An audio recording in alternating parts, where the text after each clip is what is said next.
I posted a video to my YouTube page and TikTok page about a month ago. I'm going to give you a clip of the video that I posted, and then I'm going to follow it with some commentary. Please watch.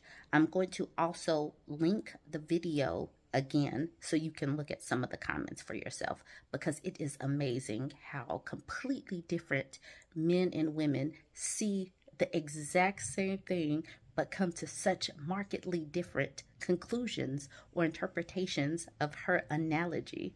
So go ahead, watch the video and watch some of the comments and tell me what you think. And a mentor of mine set me up with a 1 day internship with a batterers group. So that's people who the judge had sent to go get some help. Some of them had come of their own volition, but pretty much they were trying to get some help. And the person who I was working with that day used a similar analogy about the birds. And as the years have gone on, it's broadened up for me a little bit. So there's three groups of people in the world, I posit, just for the analogy.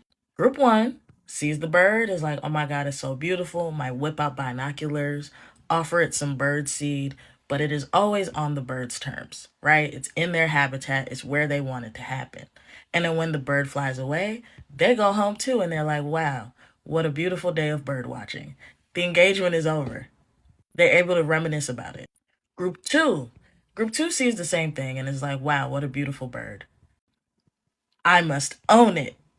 And so group two follows the bird, chases it down, catches it, puts it in a cage, just like the quote said. The part the quote left out, though, is that when the bird is now in the cage, it is now dependent on the person who now owns it for food, water, birdseed, all basic necessities.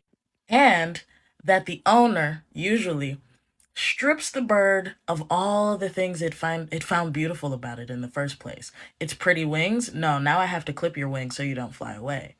Oh no, the beak gotta get shaved back down now because you could hurt me with that. And then there's group three. Group three sees the pretty bird and is like, oh my God, what a bird.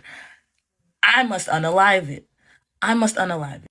I have to bring it home. And then they bring home the carcass and they reanimate it. So it's not real life. It just looks like it's living. They put it on their mantle. Now it becomes a showpiece that they show off. It's a little trophy.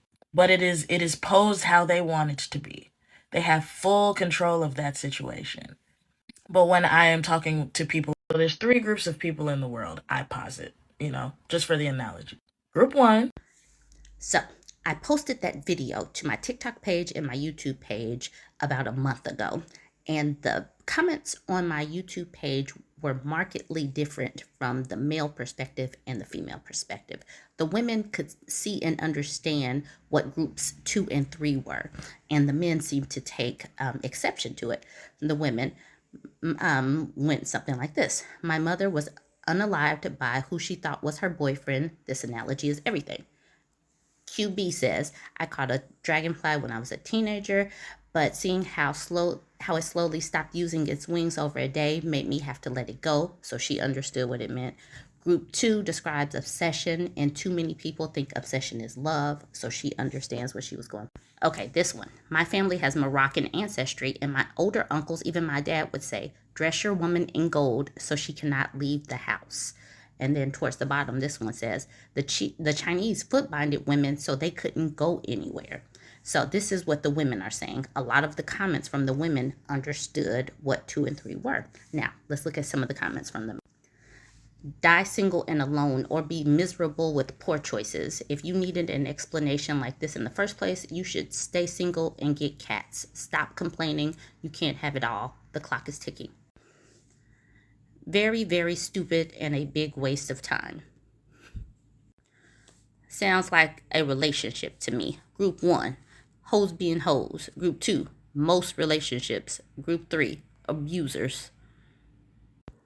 I don't know why free beings have to be hoes, but that's what this person says.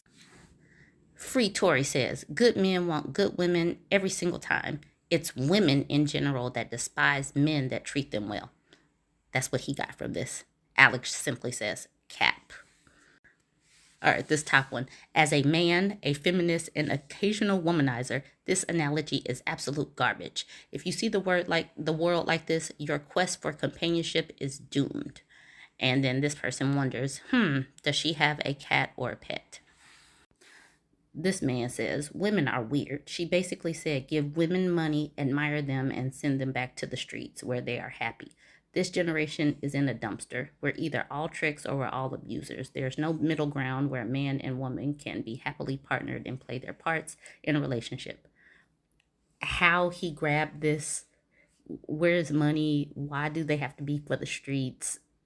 Where do they come up with this? And then the bendy straw says, how are you supposed to keep a bird? Like, these men are they can't break down metaphors, and I am amused. But y'all comment, let me know what you